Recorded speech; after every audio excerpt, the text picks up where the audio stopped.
you got any advice for 21-year-olds who, I guess, seem pretty lost and they don't really know which direction to go in? Oh, I've got loads of pieces of advice. If you don't know what to do, don't go to university. Yeah. That's the first thing. If you know what you want to do and you need a university degree to do it, then obviously pursue that. If you don't know what you want to do, going to university is going to burn 3 or 4 years of your time and likely get you into a bunch of debt and a bunch of trouble that you don't need. If you don't know what you're doing, avoid university.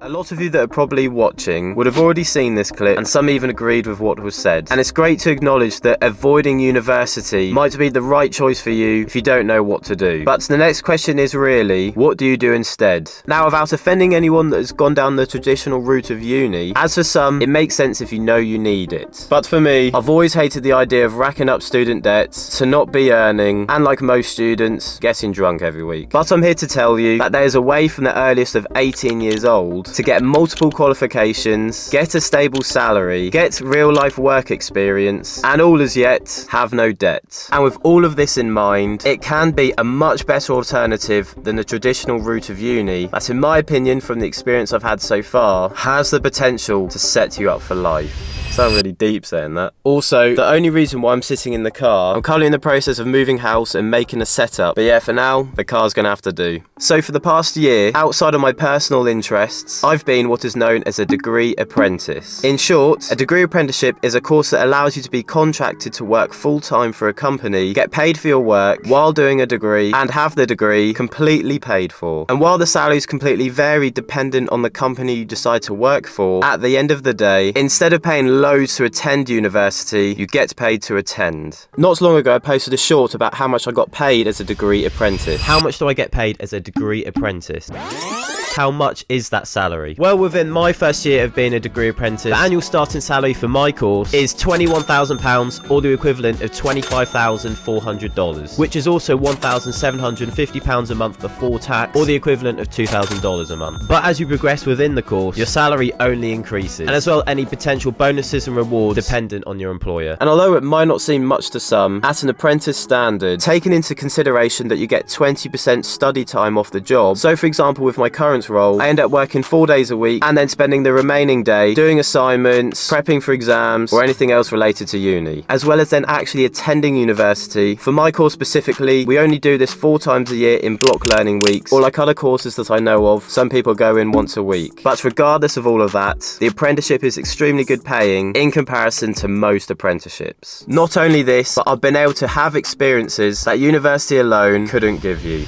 For example, as part of my role in the company for the past year, I've stayed in 5-star hotels in Turkey and Greece, and as part of my apprenticeship, I was able to go out and stay in Palma, Mallorca for a week, as seen in my previous video, shameless plug over, and meet people across different parts of the business, and of course, this being with all expenses paid for. Now, degree apprenticeships will vary dependent on the company that you choose to work for. For me, I was fortunate that I went into an industry that I enjoy, being travel, hence why I'm fortunate to travel so much. But there are loads of companies that offer a similar style of program that'll all come with their own benefits for working for them. Now, having said all of this, some of you might agree with me on this, and I know in the past that I've said it, that personally, that I'm not an advocate for working for someone else, and eventually I want to be self-employed. But as someone that has that mindset, I wouldn't knock a course like this as a great kickstart to your early career, or even a change in career. Because as a degree apprentice, there are no age restrictions to actually getting on the course, unless you're under 18, or even so if you're just turning 18. So at the moment, I'm working in my current job during the day as an apprentice, then I choose to focus on my personal interests, such as this YouTube channel, late at night and at weekends. Now, if I had chosen not to do this course, I wouldn't have been able to support myself by being able to consistently invest each month, fund what's needed for this channel, and partially contribute to my lifestyle. But if you were to start this, even in your 20s like me, as unfortunately I would have started at 18 if it wasn't for the year of 2020, but by having a stable income at an early age to begin with, it means that you can start to build up some capital at a younger age than most. And if you somewhat manage it well and not spunk it going out every weekend, you'll be well ahead of the curve by the time you graduate in your early 20s. You'll not only have years of actual work experience to back you, you'll have great connections within the business that you worked for, a qualification or even multiple qualifications, and years worth of savings, all with no student debts to your name. And like I said earlier, you can be of any age. So even if you want to change of career and you believe that getting more qualified is your best option, but the cost is holding you back, this might be a great option for you. But I must say, as much as I believe that this course is a goldmine of an opportunity, you have to bear in mind that this route isn't the right decision for everyone. Like everything that comes with benefits, they come at a price. At times, you'll need to sacrifice your own time, potentially some weekends and potentially some late nights if your job and uni workload build up. Usually you shouldn't have to if you use your study time efficiently, but I'm basically not going to sit here and tell you that you don't need to put in any effort in order to be somewhat successful with this route. But if there is one thing that I know, and it's been proven time and time again, is that the ones that made the extra effort, the ones that focused on their goals, the ones that tried to make the best of their time early on in life, have been handsomely rewarded for the majority of the remainder of it. So in short, as there is no answer to what you should decide to do when you're 18, whether you're leaving school or college, I wanted to open up a different perspective and give an insight to my experience so far for the opportunities that exist, and to prove that for those of you that don't know what to do and you don't want to go to university like me, that it really isn't the only option that you have. And also, to the guy that commented saying that I was a younger version of Tristan Tate,